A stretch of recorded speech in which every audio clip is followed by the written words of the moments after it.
বাংলাদেশের প্রধান উপদেষ্টার দপ্তর থেকে জানানো হয়েছে 1,80,000 রোহিঙ্গা মিয়ানমারে ফেরত যাওয়ার যোগ্য বলে মেনে নিয়েছে মিয়ানমারের জান্তা সরকার।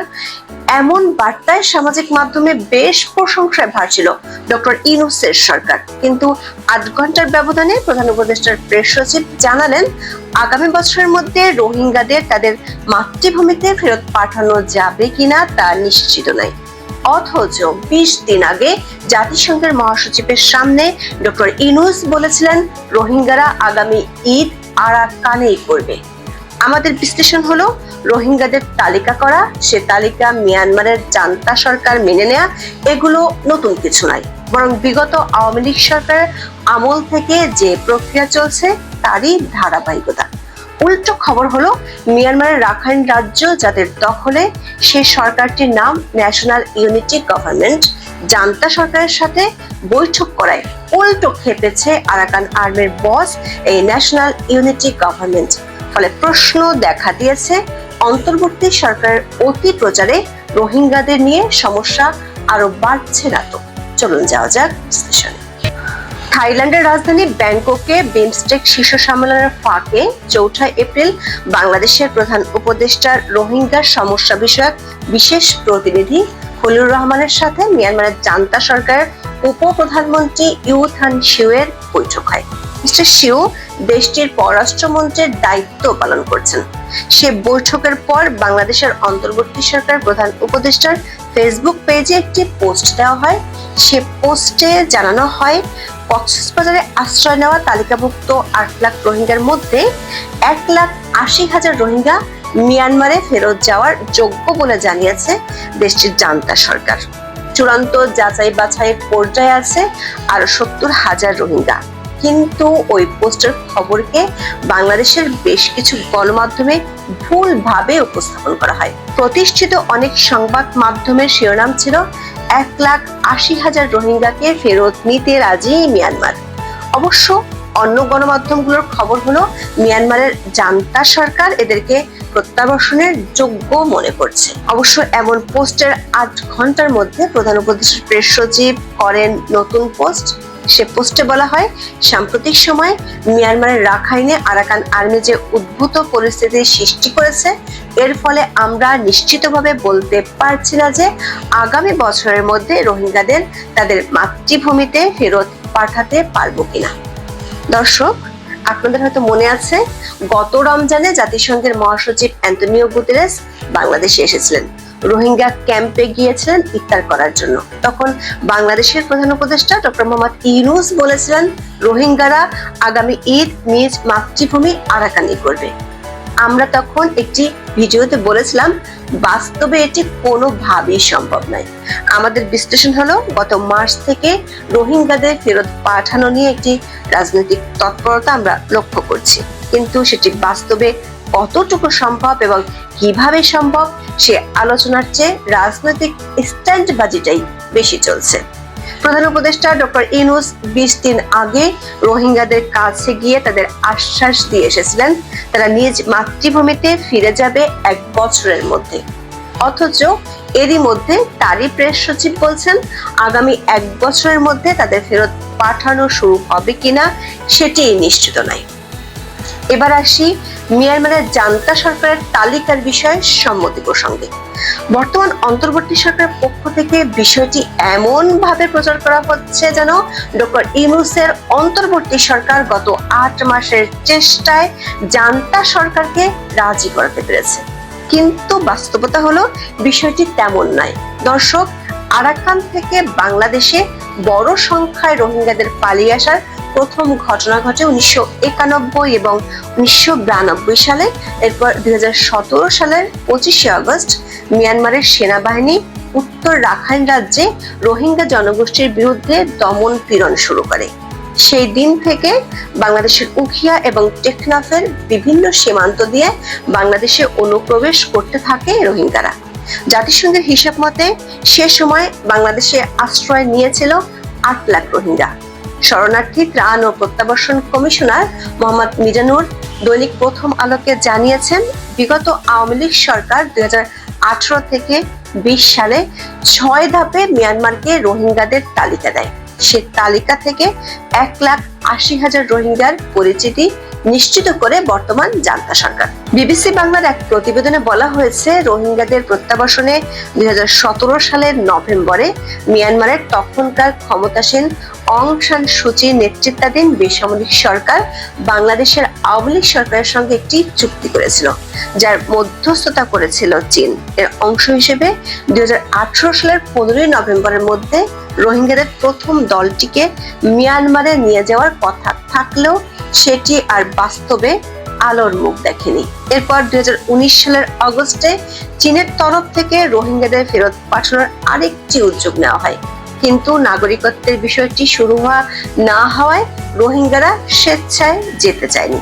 দৈনিক প্রথম আলোর খবরে বলা হয়েছে, বিগত আওয়ামী লীগ সরকার 2023 সালের অক্টোবরে চীনের মধ্যস্থতায় 1,100 রোহিঙ্গাকে ফেরত পাঠাতে একটি প্রকল্প হাতে নিয়েছিল।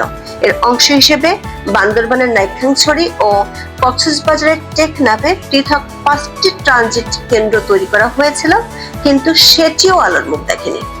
দর্শক, কক্সবাজার, উখিয়া ও টেকনাফের 33টি আশ্রয় শিবিরে বর্তমানে নিবন্ধিত রোহিঙ্গার সংখ্যা 12.5 লাখ। এর মধ্যে 8 লাখ এসেছে 2017 সালের 25 আগস্টের পরের কয়েক মাসে।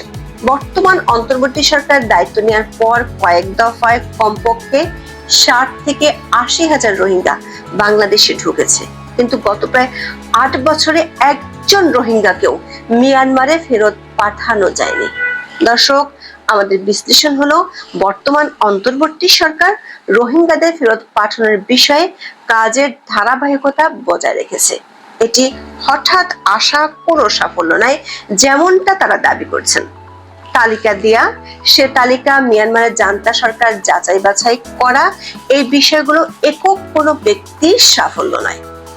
এবার আসি, রোহিঙ্গাদের সত্যি সত্যি ফেরত পাঠানো সম্ভব কিনা তার সম্ভাব্যতা যাচাইয়ের। প্রশ্ন হলো, অন্তর্বর্তী সরকার কোন জাদুর বলে রাতারাতি রোহিঙ্গাদের আরাকানে ফেরত পাঠিয়ে দিবে বলে আশা করছে? আমাদের বিশ্লেষণ হলো, উল্টো সমস্যা আরো জটিল হচ্ছে, কারণ রোহিঙ্গাদের ফেরত পাঠানোর সাথে অনেকগুলো যদি এবং কিন্তু জড়িত আছে। আর সে যদি এবং কিন্তুগুলোর কথা না ভেবে অন্তর্বর্তী সরকার শুধু প্রচারই ব্যস্ত। মিয়ানমার সরকার যে ভেরিফাইড 1,80,000 রোহিঙ্গার কথা বলছে, তাদেরকে কি ফেরত পাঠানো যাবে? উত্তর হলো, সে সম্ভাবনা একেবারেই ক্ষীণ। কারণ গৃহযুদ্ধে বিধ্বস্ত মিয়ানমারের সামরিক সরকার রোহিঙ্গাদের ফেরত নেওয়ার অবস্থায় নেই। 2021 সালে মিয়ানমারের বেসামরিক সরকারকে উৎখাত করে সামরিক শাসন জারি করে দেশটির সেনাবাহিনী। তারপর থেকে সেখানে চলছে দ্বৈত শাসন। ইবিন মিয়ান্টার নেতৃত্বে বিদেশ থেকে পরিচালিত বেসামরিক সরকারটির নাম national unity government of the Republic of the union of Myanmar. এদের সামরিক বাহিনীকে বলা হয় থ্রি ব্রাদারহুড অ্যালায়েন্স। এরই একটি বাহিনী হলো আরাকান আর্মি, যাদের দখলে এখন পুরো আরাকান রাজ্যের 90 ভাগ। দর্শক, ডক্টর মোহাম্মদ ইউনূস সরকারের প্রতিনিধি যখন ব্যাংককে বসে মিয়ানমারের জান্তা সরকারের প্রতিনিধির সাথে বৈঠক করছিল, তার আগেই ন্যাশনাল ইউনিটি গভর্নমেন্টের পক্ষ থেকে এর বিরোধিতা করে বিবৃতি দেওয়া হয়। সেই বিবৃতিটি আমাদের হাতে এসেছে। খবর হলো, বাংলাদেশের অন্তর্বর্তী সরকারের সাথে আরাকান আর্মির সাথে যোগাযোগ আছে, কিন্তু মিয়ানমারের ন্যাশনাল ইউনিটি গভর্নমেন্টের সাথে নেই। রোহিঙ্গারা আরাকানে ফিরতে পারবে কি পারবে না সেই সিদ্ধান্ত নেবে ন্যাশনাল ইউনিটি গভর্নমেন্ট, যা বাস্তবায়ন করবে মূলত আরাকান আর্মি। কিন্তু আরাকান আর্মি গত কয়েক মাসে বাংলাদেশ সরকারের বিরুদ্ধে অভিযোগ করে আসছে, বাংলাদেশে রোহিঙ্গারা প্রশিক্ষণ নিয়ে মিয়ানমারের সামরিক জান্তার হয়ে আরাকান আর্মির বিরুদ্ধে লড়ছে। বাংলাদেশ সরকারকে দেয়া এমন 3টি রিপোর্ট আমাদের হাতে এসেছে। প্রশ্ন হলো, এখন যে রাখাইন রাজ্যে জান্তা সরকারের কোনো নিয়ন্ত্রণ নেই, সেখানে কেমন করে রোহিঙ্গাদের ফেরত নেওয়া হবে? খবর হলো, জান্তা সরকার এই মুহূর্তে দরকার আন্তর্জাতিক স্বীকৃতি, তাই রোহিঙ্গা প্রত্যাবাসনের নামে বাংলাদেশ সরকারের সাথে বৈঠক করছে। আবার আরাকান আর্মি কিংবা তাদের পরিচালক ন্যাশনাল ইউনিটি গভর্নমেন্ট কি রোহিঙ্গাদের ফেরত নিবে? গ্লোবাল আরাকান নেটওয়ার্ক বলছে মিয়ানমারের যুদ্ধরত নন স্টেট অ্যাক্টরগুলো কেউ রোহিঙ্গাদের অস্তিত্বই স্বীকার করে না। আবার রোহিঙ্গাদের ফিরিয়ে নিয়ে মিয়ানমারের জান্তা সরকার রাখবেই বা কোথায়? পুরো আরাকান রাজ্যই তো যুদ্ধ বিধ্বস্ত। মিয়ানমার কিংবা জাতিসংঘ কারো পক্ষেই রোহিঙ্গাদের জন্য নিরাপদ অঞ্চল তৈরি করা সম্ভব নয়। 1995 সালে বসনিয়ার সেব্রেনিৎসায় নিরাপদ অঞ্চল গঠনের প্রচেষ্টা ব্যর্থ হয়েছিল, যার ফলে বড় ধরনের গণহত্যা সংঘটিত হয়। ফলে রোহিঙ্গারা ফিরে গিয়ে কি আবারও সহিংসতার শিকার হবে কিনা সেই প্রশ্ন কিন্তু উঠছে। দর্শক, মিয়ানমার সরকার রোহিঙ্গাদের নাগরিকত্ব নয়, সাময়িক কার্ড দিয়ে ফিরিয়ে নেওয়ার কথা অনেক আগেই বলেছিল, কিন্তু রোহিঙ্গারা এমন ব্যবস্থায় ফিরতে চায় না। 2018 সালে নাগরিকত্ব, নিরাপত্তা, নিজ জমিতে ফেরার নিশ্চয়তা সহ 8 দফা দাবি পূরণ না হওয়ায় ফিরেনি রোহিঙ্গারা। আবার রাখাইন রাজ্যে চীনের অনেক বিনিয়োগ আছে, রোহিঙ্গাদের ফিরিয়ে নিয়ে আরাকান আর্মিকে চটিয়ে সে বিনিয়োগকে কি চীন সংকটের মুখে ফেলে দিবে? দর্শক, রোহিঙ্গারা যে মিয়ানমারে ফেরত যেতে চায় সেটি নতুন কিছু নয়। প্রতি বছর রোহিঙ্গা নেতারা সমাবেশ করে এই দাবিটি জানিয়ে থাকে, কিন্তু গত 8 বছরে কাজের কাজ কিছুই হয়নি। উল্টো রোহিঙ্গাদের পাসপোর্ট দেয়া, বিচ্ছিন্ন গোষ্ঠীগুলোকে সমর্থন দেয়া দিয়ে জল অনেক ঘোলা হয়েছে। 2018 জানুয়ারিতে রোহিঙ্গাদের প্রত্যাবাসনে মিয়ানমার ও বাংলাদেশের মধ্যকার চুক্তি অনুযায়ী প্রতিদিন 300 রোহিঙ্গাকে ফেরত নেওয়ার কথা। সে হিসেবে 12 লাখ রোহিঙ্গাকে ফেরত পাঠাতে হলে লাগবে 11.5 বছর। আজ এ পর্যন্ত। সবাই ভালো থাকুন, সুস্থ থাকুন, নিরাপদে থাকুন। দেখা হবে আগামী পর্বে।